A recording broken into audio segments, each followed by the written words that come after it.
What's happening, y'all? Welcome inside the Fantasy Stock Exchange. Danny and Bush coming at you with kind of a fun video. Basically, what we're going to be doing today is we're going to be breaking down two of the biggest NFL draft analysts mock drafts. They've recently released them in the last week or so. Todd McShay of ESPN, of course, works closely with Mel Kiper Jr., and then Daniel Jeremiah, who's the main guy at NFL Network. They recently put out a first-round mock draft for the 2022 NFL Draft. And what we're going to do is break them down, but only the fantasy relevant picks. We're not going to talk about the defensive players, offensive linemen, whatever, just the wide receivers, quarterbacks, running backs, and tight ends in the first round. There is actually no tight ends or running backs in the first round of either of their mock draft. So that will be strictly quarterbacks and wide receivers in this video. So if you guys enjoy this video, again, it's kind of a fun concept.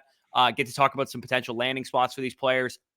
And also we get a good glimpse of what the NFL draft scouts are thinking in terms of draft capital, because I think as a fantasy community, we're not very good at evaluating draft capital. We really should be following guys like Jeremiah and McShay for draft capital. For sure. And again, like people, when you look at these types of mock drafts, you got to make sure you don't just take them at full face value. You more so take the context that they provide you.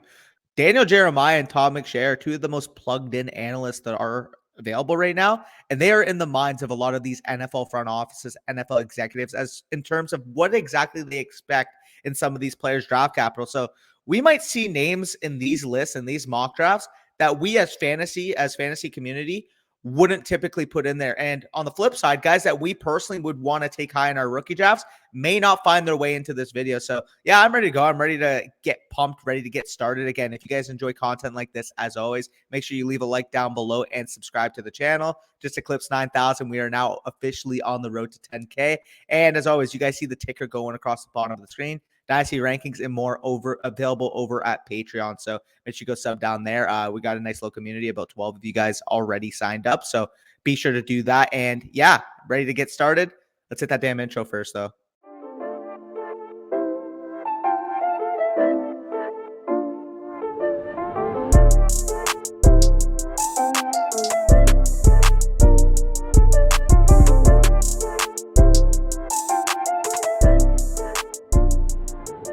All right, so we'll look at Daniel Jeremiah's mock to start this off. And the first skill player off the board, and the one that you actually have as your wide receiver one right now, I'll let you take it away with Drake London going to the New York Giants at 7. Yeah, and I got to say, as a Drake London is the 101 truther right now, I don't know if I like this landing spot. So the one thing I do like about it is Jeremiah kind of points to the fact that, they have Kenny Golladay, but he hasn't shown a whole lot as a New York Giant. Just take, the best player available that'll help you get a full evaluation of Daniel Jones and what his long-term, future is. But as far as Drake London is concerned, if he was drafted to the New York Giants, I think all of us would agree that that is not an ideal landing spot for him to go to, because they have plenty of target competition there between, all the receivers, Golladay, Tony, Shepard, and then Saquon Barkley at the backfield. Evan Ingram still, kind of there as well. So that, from that perspective, it wouldn't be very good. But again, with Drake London, with any wide receiver prospect, you don't want to totally overvalue landing spot, because if they're a good enough receiver, they're going to quickly ascend up the depth chart, quickly establish themselves as the number one target in their offense, which I think Drake London would do in this situation. But the quarterback question marks that we'd have about this landing spot would definitely be not ideal, as opposed to some of the other places that he could go. Again, for wide receiver mostly compared to, running back and quarterback, you want to value the talent more so than the landing spot. But again, in this type of scenario, when I have a few guys so close together, like as we'll see in the rest of the mock draft, he would fall behind guys like Treylon Burks and Garrett Wilson for me, particularly based off this landing spot. Again, when you're talking about the Giants, you mentioned it. They got a $64 million wide receiver there. First round pick last year. And then, the one that was actually leading them in receiving yards per game. Yeah. Neither of the two that I just mentioned. So their top 3 receivers are already set. But again, if Drake London landed there, like he's still going to be a top half of the first round rookie startup or rookie draft pick. So, I mean, although it would be kind of shit on the surface, I mean, we kind of seen what AJ Brown did with a very good landing or very bad landing spot coming in. And now he's one of the top 5 dynasty overall wide receivers. So again, don't look too much into it. But at the same time, like, again, like when you're talking about tiebreakers, it's going to knock them down a little bit. Yeah, but a top 7 overall pick for a wide receiver, that's some, special draft capital that you're getting. We saw it with Waddle last year when they take a receiver in the top 6 and they actually traded up to get Waddle using their first round pick this year. You're sure as shit going to use the guy. So, and I think that's probably the attitude that the Giants would have if they took London this high. Now, we don't see a skill position player or a quarterback go off the board for the next, 10 picks or so, the next wide receiver or skill position player, period, off the board is Chris Olave, wide receiver from Ohio State, goes to the Chargers at 17. I think on the surface, this is obviously a fantastic landing spot. And the rationale behind this pick that Daniel Jeremiah lists is the fact that Mike Williams is a free agent. He expects him to move on from the Chargers. And also, Daniel Jeremiah covers the Chargers. He is the color commentator for the team. So if he's thinking that, then there's probably some validity to the fact that Mike Williams might not be back and that they might be looking at a wide receiver in the first round. Chris Olave is more so the field stretcher, aspect of that Ohio State offense as opposed to what Garrett Wilson provides, which I talked about in his tail of the tape. He's more the possession receiver, route runner type. Chris Olave's got a little bit more speed, a little bit more downfield ability than what Garrett Wilson presents. So he could kind of fill that Mike Williams role. And I think he would definitely be a riser post-draft if he were to land in a situation with an older, aging number one wide receiver in Keenan Allen and a stud young quarterback like Justin Herbert attached to.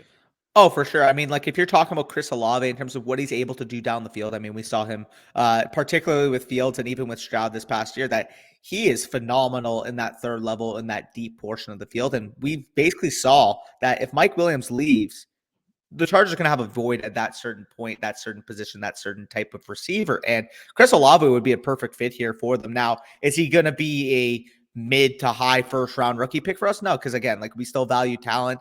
We don't necessarily believe at this point that Olave is up there with, a London, a Wilson, or a Burks, but he would easily find his way into that, 108 to 112 range if he were to find this type of draft capital and this type of landing spot. Yeah, I definitely don't disagree. Again, we want to elevate these players based on landing spot within tiers, right? So that first tier wide receivers, London, Burks, Wilson, they could go any which way depending on where they go, what quarterback they're attached to, their target competition. But I'm not going to take, if this were to happen, this exact scenario were to happen, I would not draft Chris Olave over Drake London just because Chris Olave got the better landing spot, because I believe that Drake London is the far superior prospect.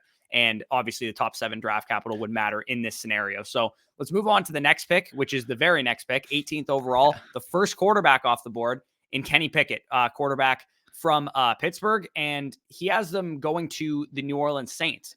Now, I think this is a good fit. Obviously, Sean Payton isn't still there, but I think the type of quarterback that Kenny Pickett is would be a good fit if they still try and run a system similar to that. And it is an interim or not an interim, but the defensive coordinator is taking over their head coaching job, Dennis Allen. You got to figure they're probably going to run a similar type of scheme. I doubt that they're going to change a whole lot. And Kenny Pickett would be a great fit in that system.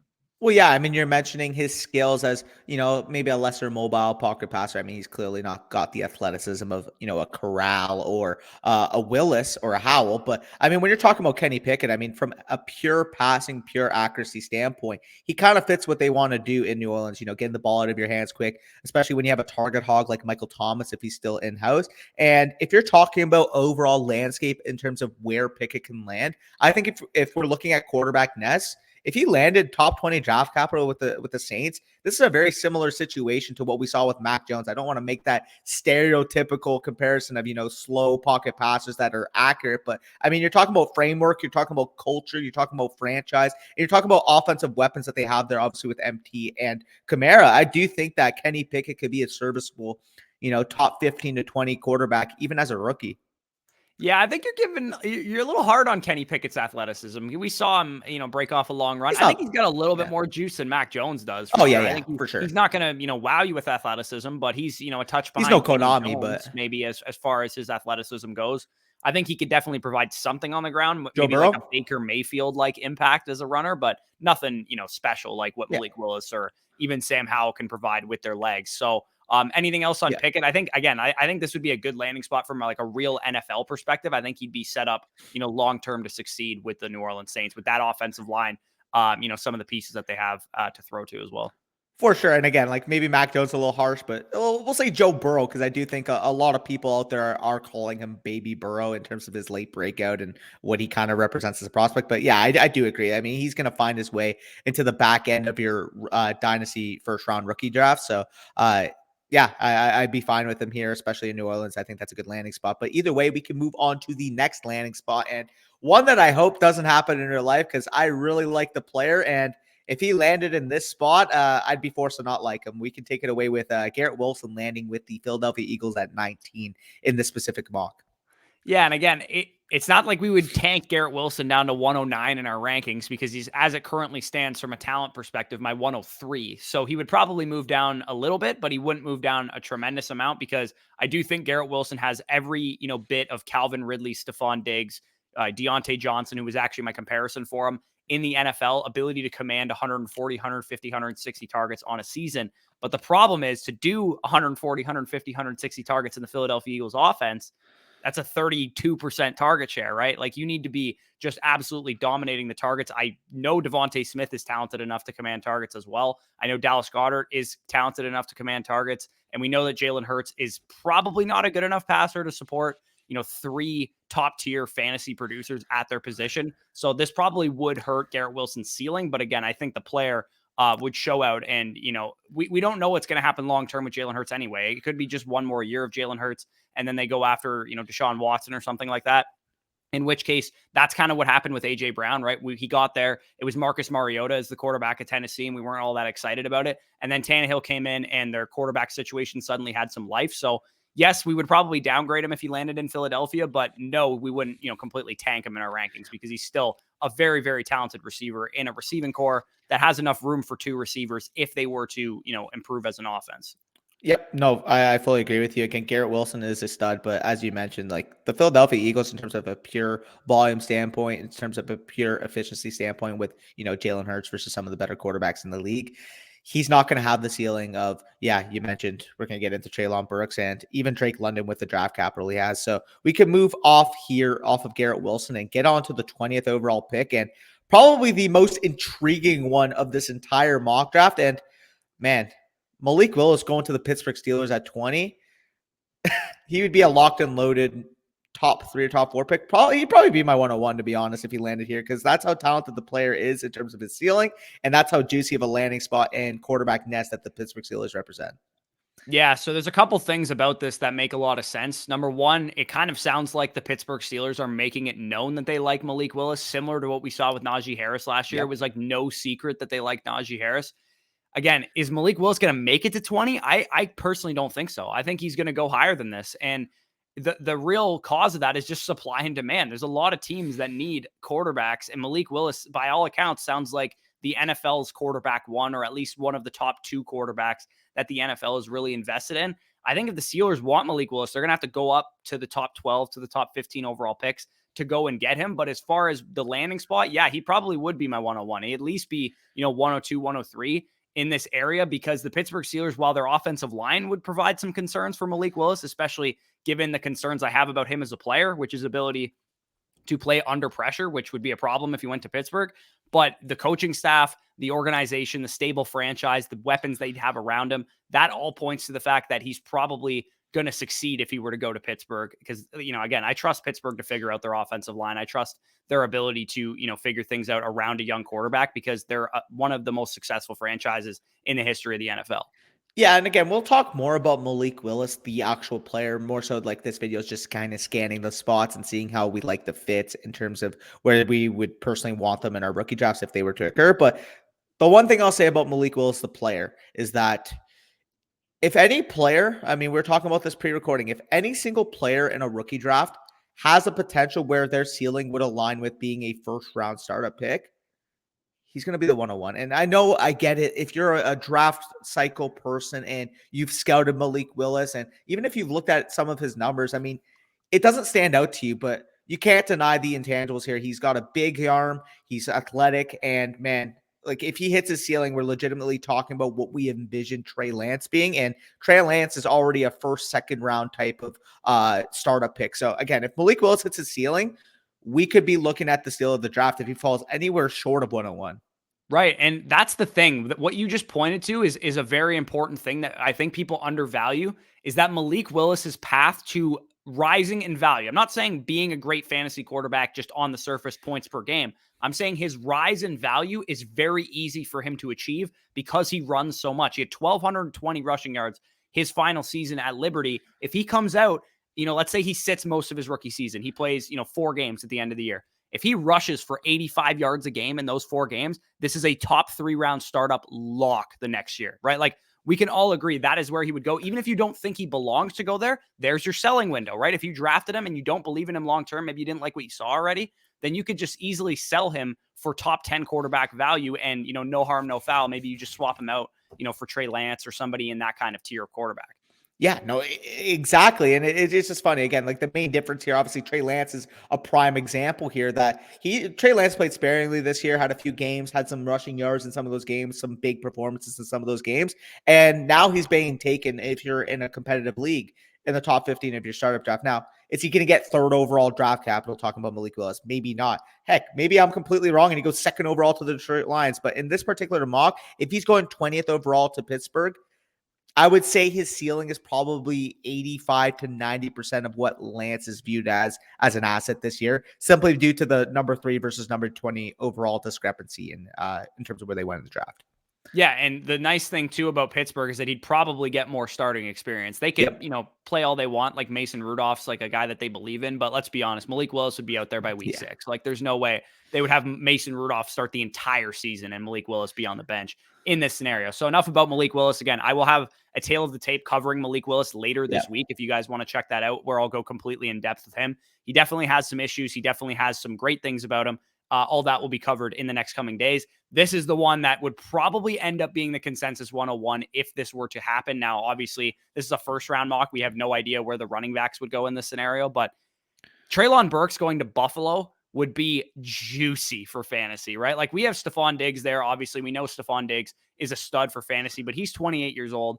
Treylon Burks, if he went to the Buffalo Bills and he was attached to a 26-year-old quarterback who's one of the best, quarterbacks in the entire league, we got let's just trade DK Metcalf to Buffalo right now and just envision that's kind of what Treylon Burks would end up becoming for the Buffalo Bills. A guy that has, legitimate high 4.3s, low 4.4 speed at his size with that big of an arm at quarterback would be absolutely lethal for fantasy. And I'm telling you right now, there's absolutely no chance he would not be the 101 if this happened. I think it would be consensus. If you don't have him 101, it would be very, very shocking to me. Like he would have legitimate fantasy breaking upside in this situation. Again, I don't want to compare him to Jamar Chase because they do things differently, but in terms of electric playmaker with the ball in their hands, operating with an already proven quarterback and proven wide receiver, obviously with Diggs and Allen. Well, the situation for Treylon Burks in this particular scenario would be even greater than what we saw with Jamar Chase. Because, I love T. Higgins. He's a fantastic wide receiver. I love Joe Burrow. He's a fantastic quarterback. But I think you can full-heartedly say that Diggs and Allen are better than Higgins and Burrow. And now you're adding Treylon Burks, who, while he isn't Jamar Chase, has those type of dynamic factors to him, has that size, has that speed, has that yards after catch ability, the ability to just dynamically break a game. Treylon Burks would probably be a top 30 overall, top 25, maybe even startup pick if he landed in Buffalo.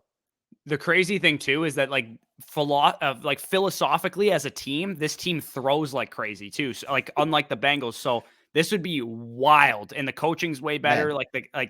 Longevity wise, this would be just, I would probably take him in the top 20 overall picks if this happened. Yeah. I mean, realistically, if this were to happen, I think Justin Jefferson and Jamar Chase are in their top 2, but I think you could plausibly make an argument if this were to happen of Treylon Burks being the 3rd overall wide receiver off the board.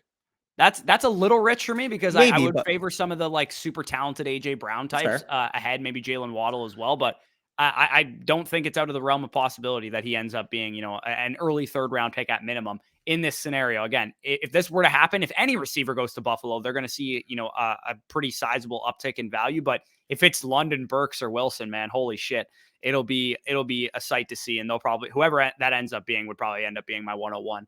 Number 27, the final pick of Daniel Jeremiah's mock draft, and then we'll go over Todd McShay's. Obviously, most of these players are going to overlap, so we'll spend less time on the player, more on the landing spot for McShay's. But this one I get excited about because it's my team, 27 overall, Tampa Bay Buccaneers. He has them selecting Jameson Williams. Now, Jameson Williams, if you guys don't follow college football, was on a Biletnikoff type of pace this season, tore his ACL in the national championship. And he basically is the, Will Fuller, Marquise Brown, Henry Ruggs caliber, speed and, vertical threat that you're looking for. So In a Bruce Arians offense, like he likes to stretch the field. Obviously, Chris Godwin is an impending free agent. Antonio Brown no longer in town. If it was Mike Evans and Jameson Williams on the outside going forward, I think that'd be a great landing spot for Jameson Williams, regardless, of what they do at quarterback. I trust the Tampa Bay Buccaneers, Jason Light and Bruce Arians to figure it out at some point. So I would really like this spot for Jameson Williams. I think he would, fit himself. He's currently sitting around the 108 to 112 range of my rankings. He'd probably be on the higher end of that if this were to happen, 108, 107 type of area. Yeah, for sure. And again, like if he got taken 27th overall, that'd pretty much take care of the concerns right now about how his knee would potentially affect his draft stock. Because again, if a knee injury is taking you all the way down to 27th overall, I mean, you're probably a really high regarded prospect to begin with, which I'm sure in a lot of NFL circles, Jameson Williams already is. But you're talking about the schematic fit. You guys would have seen this video, but unfortunately, there was a lot of audio issues with it. But I basically did the tail of the tape on Jameson Williams, and I talked about exactly where I would want him from a schematic standpoint. I would want him in a situation where he can be a team starting Z wide receiver. If you guys don't know how alignments work in terms of wide receivers, the X is your boundary on the line of scrimmage. You're more put together type Mike of wide Evans receiver. In this case. Exactly. And your Z receiver would be the guy lining up off the line of scrimmage. So if you could put Jameson Williams as the Z receiver next to Mike Evans being the X, I think that would be a perfect complement to what Jameson Williams does. Obviously, Jameson Williams lacking the more physical contested catch portion to this game. And, Mike Evans being one of the best that we've seen in the last 20 years in that regard. So, I mean, that would be a match made of heaven in terms of exactly who you'd want to complement Jameson Williams with. And for what it's worth, he'd also be a tremendous fit in Buffalo if he were to go there as well, and Kansas City if he went there. So those really good playoff teams, if Jameson Williams, that ACL tear might have been the best thing that happened to him if he falls to that point in the draft, because I think most NFL teams would have probably had him as the first or second receiver off the board if he didn't tear his ACL. He'd probably be going in the top, 8 to 15 overall picks. Maybe he goes 17 to the Chargers instead of Chris Olave in this mock. So that's the end of Daniel Jeremiah's mock. Again, we're going to cover Todd McShay, works for ESPN, works alongside Mel Kiper. He has a little bit more skill talent in his first round, so a little bit more to talk about here. We'll start with the first pick, and it is the same player. It's Drake London. So both of these guys have Drake London off the board as the first wide receiver, first skill position in general, taken off the board, and that is something that fantasy players should pay attention to. You guys know that we're high on Drake London, specifically me, who did his tail of the tape. Most people that you're going to see, most of them have Treylon Burks as their, wide receiver one. Some even have Garrett Wilson as their wide receiver one. Both of these guys have Drake London going off the board as the first wide receiver. Yeah, and again, he kind of outlines here that they may lose 5 of their top 8 players in terms of receiving this past year. And if that were to happen, again, like the biggest bugaboo, the biggest caveat here is the pending status of Calvin Ridley. So he actually, I don't even think I mentioned he's going to the Atlanta Falcons at number 8 overall. I didn't actually mention the team. Yeah, sorry. So he would be going to the Atlanta Falcons at number 8 overall. And in this scenario, he mentions that the Falcons could additionally look to trade Calvin Ridley. So I'm assuming if they're taking London here, this would be a scenario. Maybe they got, an extra mid to late first and they got rid of Calvin Ridley. So London would be there. You'd have Kyle Pitts there. You'd have Matt Ryan there, obviously an aging quarterback. But, I mean, in terms of fit, Kyle Pitts and Drake London could be one of the best young receiving duos, quite frankly, in the league. I mean, you mentioned the Jamar Chase, T. Higgins. You mentioned duos like that. Like, Pitts and London would be maybe not at that standard, but just a tick below. And if you're Matt Ryan in this scenario, you would absolutely be loving life. If London were to go to the Atlanta Falcons at number 8 overall, he wouldn't be escaping the top 2 at minimum, pending what happens with Malik Willis.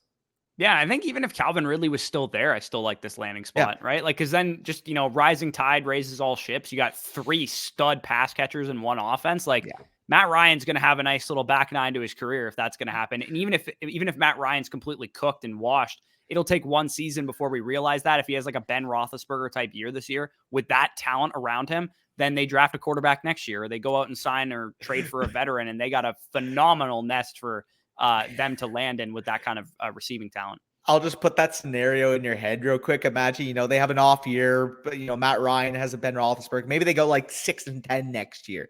And then they end up, trading up a little bit, and you get CJ Stroud or Bryce Young joining a nest that has London, Pitts, and freaking Calvin Ridley. That'd be absurd. But yeah, I mean, like, we're talking about the player himself. This would be Atlanta's payback to you guys for having to face Mike Evans through all these years. Because, Drake London is basically in that type of mold.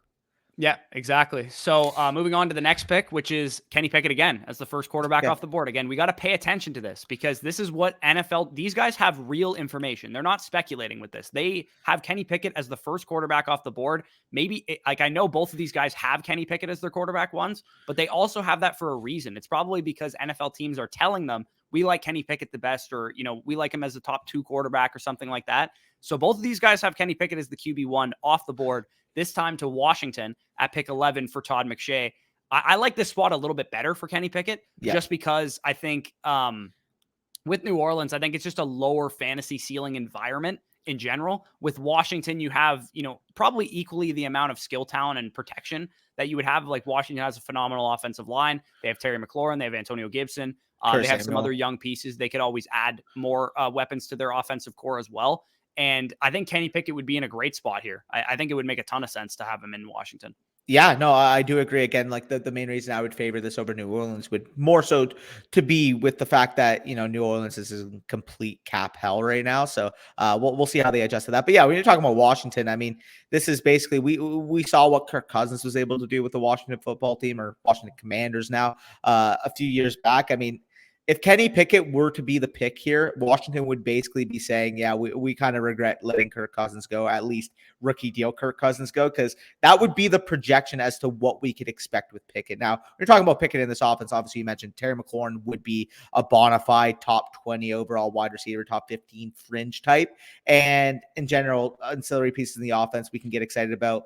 Gibson, obviously stud running back, Logan Thomas, De'Ami Brown, Curtis Samuel, you name it. But I feel like Kenny Pickett as an actual fantasy contributor himself would probably be, as you mentioned, quarterback 15-ish, quarterback 20-ish. That would be the type of range of outcomes I can see to him on a year-to-year basis. Typically what we've seen from Kirk Cousins when he was spending time as a Washington player.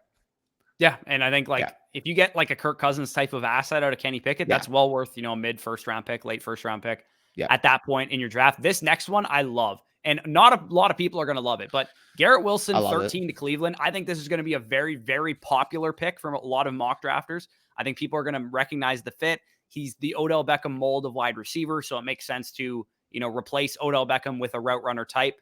I love this fit because I think a lot of people will overthink this. They'll overvalue the landing spot. They'll go, oh, Baker's trash. I don't want any of my wide receivers attached to Baker Mayfield. When in reality, Baker Mayfield might not be the greatest quarterback in the world, but he was injured this year. He looked pretty good last year when he had talent around him. Him and Odell Beckham Jr. might just not have had a very good relationship. Maybe that's why the connection never worked out. Clearly, Odell Beckham Jr. was better than what he showed in Cleveland as an LA Ram in the playoff run and during the Super Bowl. But Garrett Wilson to Cleveland could be just like a fresh start wide receiver for Baker Mayfield. And even if Baker Mayfield is garbage, they got one more year of him, right? Like, he's on his 5th-year option this year. If Baker Mayfield is trash, then they move off of Baker Mayfield. They get a new quarterback, and they have a stud young receiver who has shown the ability to command targets with very, very little target competition in Cleveland. So I really love this fit because I really think that he would go from being like the consensus 104, 106 area where he is right now to being like the 110. And it's just a phenomenal value. Well, I could tell you right now, for example, I mean, like, looking at this mock draft itself, if Garrett Wilson were to go to Cleveland, there would be smart people that would value the draft capital, but some people might just look at it and say, oh, Jahan Dotson, KC, I want him. Tampa Bay, Jameson Williams, I want him. Chris Olave, Las Vegas, I want him. And it could push a talent like Garrett Wilson on the board. Now, I don't understand, again, the stigma that Baker Mayfield gets. I get it. Like, he wasn't great this year, but at the same time, he was hurt. So if he's, by the way, this is not a Baker Mayfield promo, but if you can get him for an early second-round pick this year, you do so. Either way, though, Garrett Wilson, he's the Deontay Johnson for Cleveland. I mean, Deontay Johnson has absolutely dominated that division these past couple of years. Cleveland gets their answer to that. And with Garrett Wilson, I mean, you're talking about that wide receiver core. It is absolutely depleted. I mean, now Jarvis Landry's wanting out. Donovan Peoples-Jones is their current best wide receiver if Jarvis Landry were to get cut. I mean, all the signs are pointed to the fact that Garrett Wilson is going to be a Cleveland Brown. Yeah, it makes a ton of sense. Whether it's Wilson, Wilson, London, or Burks, whatever wide receiver were to go here would get undervalued inherently by the landing spot and shouldn't, because it's a good offense. They have a good offensive line. Even if the quarterback doesn't pan out this year, it's a 1-year, trial period with Baker Mayfield. And going forward, you'd have a better answer to that quarterback situation. You still have all those running backs to take away attention, create play action opportunities. I think this would be a phenomenal fit, and he would be a massive value in rookie drafts. And it's so funny because you're going to get the constant dynamic between if someone lands in, for example, we'll talk about Jahan Dotson. Dotson lands with the Chiefs, too many mouths to feed. But when Garrett Wilson lands with Cleveland, people are going to say, oh, this offense sucks, no passing volume. They're not going to move the ball. But at the same time, we're looking at the competition of Donovan Peoples-Jones, Austin Hooper, like maybe David Njoku is back. Like, come on, give me a break. Garrett Wilson's going to get nearly a 25 to 30% target share at some point in his career within the next few years if he was a Cleveland Brown. Yep, exactly. So let's move on to, again, this is the same exact pick. Yeah. And the only difference is the pick number. So Todd McShay has Malik Willis going to the Steelers, just like Daniel Jeremiah, but he had them trading up 3 spots with the Chargers to secure Malik Willis. I don't know who picks 18 and 19. I think to get ahead of New Orleans at 18 is the reason why you would make a move like that. Malik Willis to the Steelers, again, we kind of already talked about it. We don't need to brush it over again. I do think this is a more realistic scenario in that they'd have to trade ahead of New Orleans or just in general, just trade up to secure Malik Willis, because I do think maybe it's Kenny Pickett and Malik Willis. And we'll get some probably some for sure answers in the next couple of weeks once we get to the combine, who the NFL likes at quarterback, because it was a mystery for a while. The Senior Bowl gave us some clarity that those two guys seem to be at the top of the list for most NFL teams. And I do think that's probably what's going to end up happening. Yeah, and again, we already talked about it, but Malik Willis, Pittsburgh, would be absolutely in the one-on-one conversation. It would probably be the one-on-one unless, Treylon Burks lands in Buffalo in every single mock. But yeah, I mean, you're talking about Malik Willis. I mean, athleticism, arm talent situation there. I already talked about it. We can move on. Matt Corral now being the pick for New Orleans at 18. The previous mock having Kenny Pickett go here. Now Matt Corral is the third quarterback off the board going to the New Orleans Saints. And Matt Corral was not in the first round of Daniel Jeremiah's mock draft too. So he had him falling outside the first round, being a second round quarterback or whatever the case is. So the fact that he gets first round draft capital from one of these analysts is definitely encouraging to see. I think Corral and Sam Howell, who we'll talk about in a bit, are both curious cases of where they're going to end up being drafted. I do think if they get drafted in the first round, it's probably after pick 15. I don't think either of them are going to go inside the top 15 overall picks. Otherwise, we'd be hearing a lot more, especially from these two guys who are very plugged into what the NFL is thinking. So Corral in New Orleans kind of copy and paste the same argument for Pickett. I think they're both good fits for that system. If they pick a quarterback, I think it'll be one of those two. Yep. No, again, I fully agree here. And with Matt Corral, I mean, he's got obviously a tiny bit more mobility than Kenny Pickett. But when you're talking about the fit here, system offense, obviously ran an RPO style offense at Ole Miss. I mean, you're putting him in a situation in New Orleans where he can kind of go to his roots of getting the ball out quickly, getting the ball obviously to Michael Thomas, a target hog there, Kamara, target hog there. So in terms of an actual fit, I do think that the New Orleans Saints with top 20 draft capital would pose as a good matchmaker, if you will, for Matt Corral. Yeah. Again, how high is his fantasy ceiling in this case? Probably not the highest in the world, but I do think from an NFL perspective, again, similar to the Mac Jones thing, I think that the NFL best landing spot for Mac Jones was the Patriots. Was it the best for fantasy? Probably not, but long-term future, I think this would be good for Matt Corral's, as a back end one, early second round pick in rookie drafts is probably where he would end up going in this case. Now, moving on to 19, again, the death landing spot, Treylon Burks going to Philadelphia this time. I think if Philadelphia drafts a receiver, I would rather it be Burks than Wilson, because I think Wilson and Smith are very similar and they would command similar type of targets and eat into each other a little bit more than Burks and Smith would, because I think you can use Burks both in the short game, as we saw a lot at Arkansas. He was doing a lot of bubble screens and stuff like that.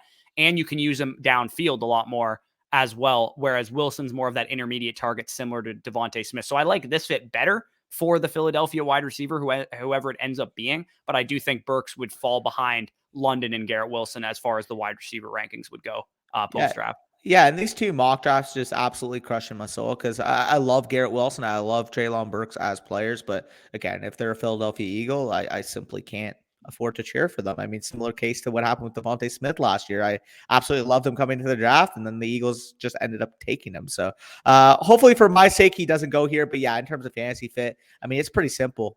Athletic playmaker, get him the ball in space and see what he does with it. But unfortunately, in this scenario particularly, again, he would fall behind London, he'd fall behind Willis, and he'd fall behind Garrett Wilson for me. So he'd be my 104 in this spot.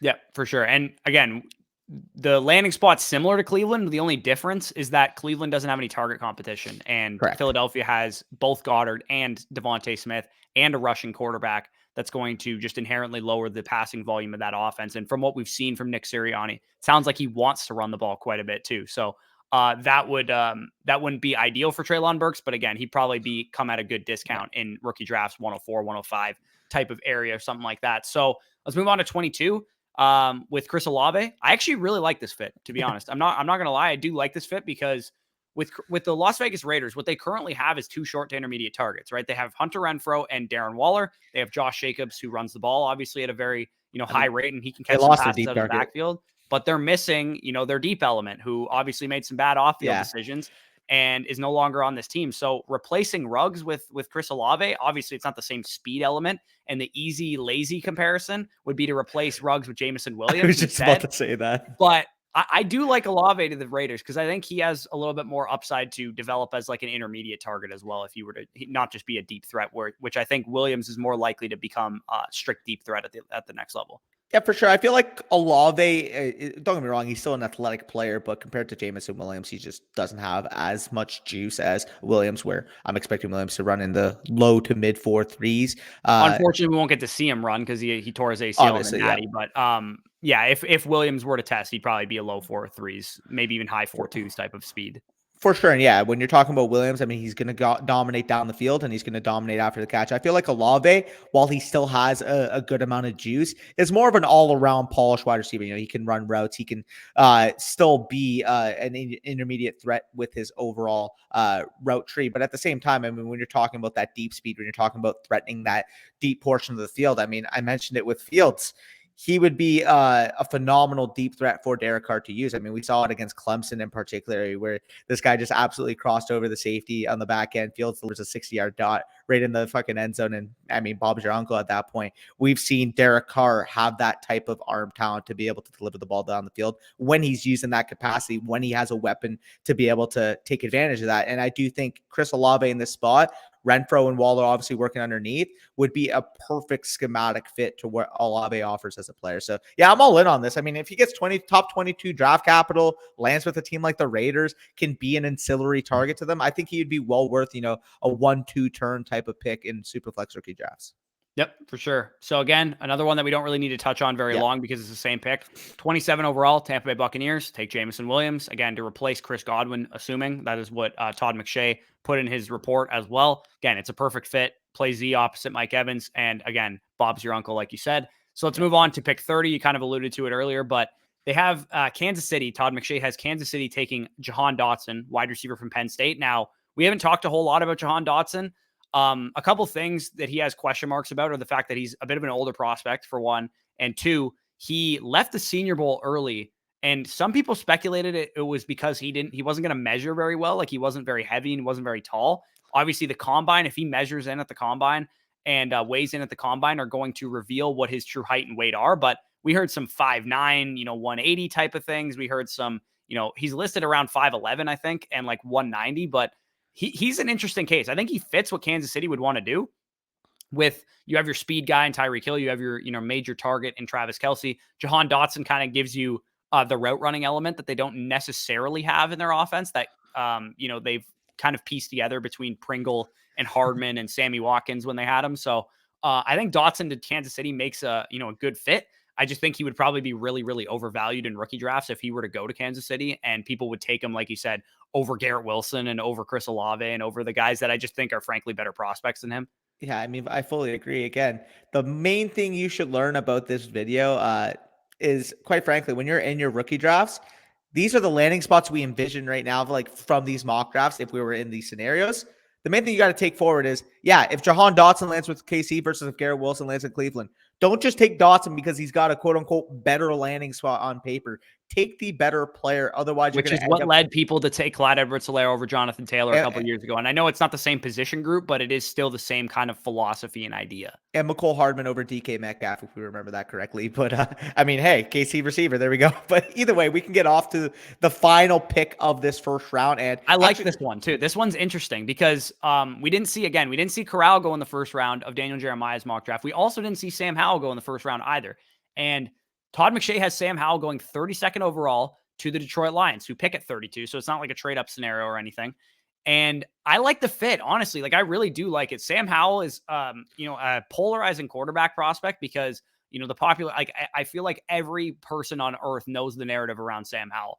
He was very good his first 2 years. If he was draft eligible last year, and maybe he was draft eligible, just didn't come out, he would have probably been a lot higher of a pick, but he went back with no Javonte Williams, with no Michael Carter, with no De'Ami Brown, with no Daz Newsome in house still. He still has Ty Chandler as his running back, Josh Downs, I believe, at wide receiver, who's an underclassman who's pretty good as well. But Sam Howell had a statistically a lot worse year than he had in his first 2 seasons. But if he were to go to Detroit, I honestly think Detroit is a pretty good landing spot for a quarterback to go to. I agree. They have, they don't really have a stud number 1 wide receiver. They don't get one in this mock draft either. They take a defensive player, with their first pick, and then a quarterback with their second. But you have DeAndre Swift, you have TJ Hawkinson, you have Amon-Ra St. Brown, you have a very, underrated offensive line as well. I think Sam Howell, with the ability he showed to run the ball at North Carolina in his final season, because the crazy thing to me is that this guy didn't run the ball at all his first 2 years. And this year, he ran for over 1,000 yards. Yeah, no, it's actually ridiculous that I feel like for the most part, we saw the safe part of Howell as a prospect, like the accuracy, the arm, the pocket presence, everything in his first couple years. But we saw the ceiling trace this year. We saw that he was pushing the ball down the field more. We saw a running game that we hadn't seen from Howell in the previous 2 years. And now when you put it together, it's like if we can mix and match pieces of his first 2 years and pieces of his final year, I mean, you'd be talking about a top 5 to 10 pick at minimum, genuinely. Like, so it's funny because, again, the lazy narrative there is Baker, but I do think he doesn't shrivel out of structure. And he just looks like Baker. And if Baker was a good quarterback in the NFL, we would be drafting Howell higher as a result. Like, I firmly believe if Baker Mayfield this year had come out and taken the leap and become a top 10 NFL quarterback, does Sam Howell go 20 picks higher in the draft just because he looks like Baker Mayfield? Like, I seriously think that would happen as a result. It's funny because, again, like, people love throwing around the stereotype. Also, you mentioned him landing in a nest in Detroit with a really solid young offensive line that he could develop would be huge for him because, as we know, he's one of the worst quarterbacks under pressure in recent memory, him and Malik Willis. So, him landing in Detroit, I think he would firmly lock him into that 1-2 turn. I know we keep mentioning 1-2 turn, but it seems like a safe projection when you're talking about these fringe round 1 quarterbacks. And but we don't have the running back data from this mock draft, right? And they would work themselves into the mid to early first round as well. So correct. With those guys not in the first round or in the first round of these mocks, we can't really tell where they would go. But yeah, Sam Howell going to the Detroit Lions, I think you could do worse as the back end of the first round, QB3 for your roster. If you're in need of a quarterback 3, take this guy. He's got first round draft capital barely and is able to fill out your quarterback 3 slot. And again, Sam Howell, he's really a mystery this year in the draft because I don't really see a lot of, major NFL draft analysts like Daniel Jeremiah and like Todd McShay put this guy as the first quarterback off the board or put him, inside the top 10, 15 overall picks. So what he does the rest of the draft cycle at his pro day, at the combine, stuff like that is probably going to determine where he goes in the draft. I don't know how, intelligent he is as a prospect. I know the Senior Bowl kind of draw from him was, mixed reactions. Nobody was super, super impressed with him, but nobody thought he had a bad Senior Bowl kind of thing. Yeah, no, exactly. I mean, when you're talking about how it's kind of funny you mentioned with these media outlets, but basically the first 2 quarterbacks we see off the board in almost every single high-profile media coverage mock draft, Kenny Pickett and Malik Willis, Matt Corral, Desmond Ridder, Sam Howell, Bailey. I mean, Bailey Zapp's not on that level, but you get what I mean? Like all the Carson Strong, like there's these other quarterbacks that are simply always pushed down the board to that late first to early second to third round type of range. But the 2 main constants that we see would be Pickett and would be Willis. Right. And that's definitely one of the biggest takeaways that we should have from these mock drafts. A couple other takeaways is that these running backs are probably not sniffing the first round, Hall and Spiller.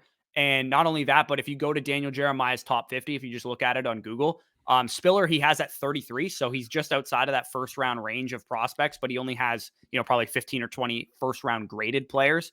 And then Breece Hall, he has as his RB2 around like 39 or 40 in his top 50 overall. So that's probably when you're going to hear those guys' names called early in round 2, mid round 2, whatever. And then the other thing that we should take away too is that Chris Olave seems to be very high on these draft scouts boards, and he's not necessarily the highest on fantasy players boards in terms of rookie drafts. I think a lot of us would agree that these top 3 receivers are in a tier of their own. But then after that, you typically see Jameson Williams, you see, other wide receiver prospects that aren't Chris Olave immediately after them. And we're seeing mocks with both of these guys having Chris Olave go over some of these higher profile prospects that we're accustomed to seeing in these mocks. And another thing that I wanted to point people's attention to is that no David Bell in these drafts either. Yeah, no, I mean, David Bell, I'd be interested, especially when Jeremiah or McShay end up releasing a 2-round mock as to where some of these other, tier 2, tier 3. I know Jordan wide Reed of receivers. ESPN had David Bell in the mid-second round in like the 40s or 50s or something like that. Yeah, so I mean, like overall, again, like we'd have to look at the overall picture of it in this scenario. But I mean, typically, unless they're a complete bomb of a profile, we do like this draft capital. We do like these first-round receivers over the second-round receivers from a hit rate standpoint. Yeah, and if David Bell went 41 overall or something like that, I would probably still rather have him than Jahan Dotson, to be honest. Yeah, even no, with exactly. the Kansas City landing spot. So again, if you guys enjoyed this video, hit the like button, comment any of your thoughts down below. What do you think of some of these landing spots? Where the ideal landing spot for your favorite prospect? If Drake London in Atlanta or New York doesn't do it for you, where do you want to see him go? Just comment that down below. Subscribe to the channel. As mentioned, we are closing in on 10,000 subscribers as soon as possible. We hit 9,000 couple weeks ago. And if you guys are interested in more Dynasty rookie content, patreon.com/fantasy stock exchange is how you can get it. The quarterback database will be launching today as I'm recording this right now. So if you guys want to know more about, we made reference to a lot of things like, Malik Willis being shitty under pressure, and same with, Sam Howell and stuff. If you want to look into that and, understand where we're coming from, the quarterback database will be live soon. We already have the running back and wide receivers live, and I will actually be adding the career stats to the running back, wide receiver, and quarterback ones at some point in the coming weeks as well. So you can see not just this year's metrics, but the whole season, right? To give you, or their whole career, to give you a better idea of who these prospects are. And we can better understand, what they can mean for fantasy. So if you're interested in that, like I said, patreon.com/fantasy stock exchange. Link is in the description. Check out all of the other links down there as well. Underdog Fantasy, promo code FSE. Fantasy football consultations available as well. Peace out, guys. We'll talk to you soon.